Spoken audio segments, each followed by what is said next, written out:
தலைநகர் சென்னைக்கு படிக்க வர பெண்களுக்கு பாதுகாப்பு இல்லைன்னு ஆளுநர் அந்த பெண்ணிய உரிமையை நிலைநாட்டின பெரியாரிய பெருமக்கள்கிட்ட கேளுங்க.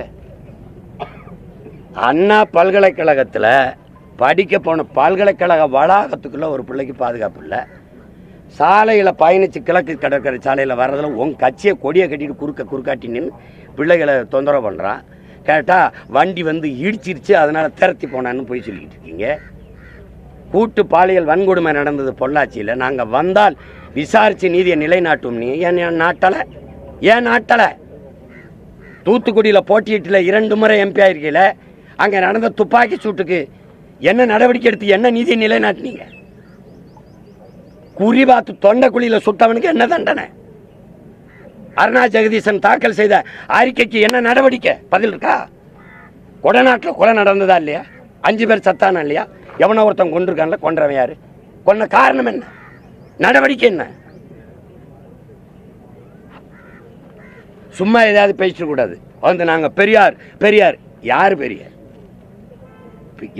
பெரியார் சொல்லு. சமூக நீதியை சொல்லு, பிராமண எதிர்ப்பை சொல்லு, கடவுள் மறுப்பை சொல்லு. பெரியார் வென்றது ஒன்றில் தான். தமிழ் சனியனை விட்டு ஒழியுங்க. தமிழோட ஆங்கிலம் கலந்து பேசுங்க. தமிழை ஆங்கிலத்திலே எழுதுங்க, அதாவது ஆங்கில எழுத்திலே எழுதுங்க. இது ஒன்றில் தான் நீங்கள் சாச்சிட்டிய திராவிடங்க. என் நிலத்தில் எங்கேயுமே என் தாய்மொழி இல்லாமல் அழித்து ஒழிச்சிட்டிங்க. தமிழ் எழுத படிக்க தெரியாத பல தலைமுறையை உருவாக்குனதை தவிர எல்லா இடத்துலையும் தோற்று போனீங்க. எங்கே இருக்கு கடவுள் மறுப்பு? உங்கள் அண்ணி அம்மையார் துர்கா ஸ்டாலின் அவர்கள் பூஜை அறையில் சமஸ்கிருத சுலோகம் சொல்கிறத போட்டு காட்டட்டா? அத்திவரதர் கோயிலில் குடும்பமாக நின்று கும்பிட்டீங்களா இல்லையா? கோயிலாக போய் நாங்கள் 1999 கோயிலில் குடமுழுக்கு நன்னீராட்டு, அது கூட தமிழ் கும்பாபிஷேகம் பண்ணது நாங்களா நீங்களா? நான் முருகனை தொட்டேன், என் தமிழ் இறைன்னு. நீங்கள் ஏன் வந்து தொட்டு மாநாடு போட்டீங்க பெருமக்களே? கடவுள் மறுப்பா? பார்ப்பன எதிர்ப்பு இருக்கா? திராவிட இயக்கத்தின் பரிணாமத்தில் நீங்கள் சொல்கிற சோக்கால்டு பிராமண பொம்பளை தலைமையேற்று காலில் விழுந்து கும்பிட்டா திராவிடம்லாம். அந்த அம்மா காலில் விழுந்து பதவி வாங்கி அனுபவிச்சிங்க. நீங்கள் சாதிக்க முடியாத, பெரியாரிஸ்ட் சாதிக்க முடியாத அந்த அம்மா செஞ்சிச்சு. நீங்கள் சொன்ன பார்ப்பன பெண் பொது தொகுதியில் தலித்து எழில்மலை பேரில் தலித்து நிறுத்தி வெள்ள வச்சிச்சு. நீங்கள் ஆராசா அண்ணனை ஒரு தமிழனா பார்க்காம தாழ்த்தப்பட்டவனா பார்த்து தூக்கி கொண்டு நீலகிரியில் நிறுத்தினீங்க. நீங்கள் சமூக நீதி சனாதன ஒழிப்பை பேசுவீங்க. அது ஒரு காலம். என் ஆத்தாள பெண் தாத்தம்பாட்டி மயங்கி கிடந்தாங்கல்ல, அது ஒரு காலம்.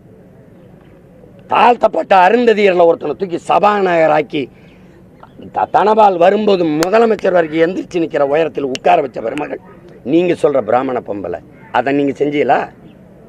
எதுக்கு சமூக நீதி பேசுறீங்க? எதுக்கு எங்கே இருக்கார் பெரியார்? எந்த இடத்துல? படிப்பு மிகப்பெரிய வியாபார பண்டமாக்கிட்டு கல்வியை எந்த இடத்துல இருக்குது கல்வி? யாரு? எங்களுக்கு என்ன படிப்பு வராமையா இருந்தது? இந்த எங்கள் அம்மா சொல்லுதில்ல, கல்வி இருந்துச்சு, காசு இல்லை, வறுமை. அந்த கல்வியை இலவசமாக தந்தான் படிக்காத என் தாத்தை. ஊருக்கு பள்ளிக்கூடங்க. நான் படித்தது என் தாத்தம் கட்டின பள்ளிக்கூடம் அரணையூரில், ஒரு சிற்றூரில். அதுக்கப்புறம் உயர்கல்வி என் சொந்தக்காரன் இஸ்லாத்தை ஏற்றிருந்தவன் அவன் கட்டி வச்சிருந்தான். காஜி கே இப்ராஹிம் அலி உயர்நிலை பள்ளி, டாக்டர் ஜாகிர் ஹுசேன் கல்லூரியில் படித்ததுனால நான் இன்னைக்கு வெளியில் வந்து நிற்கிறேன்.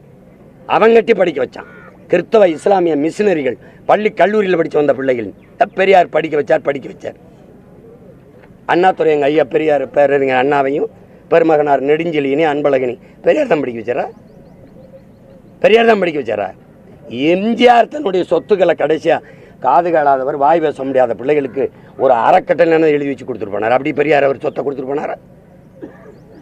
கொலை வெறியில் இருக்கேன், குறுக்கோருக்கு வந்து எதுவும் பேசிட்டு இருக்கக்கூடாது.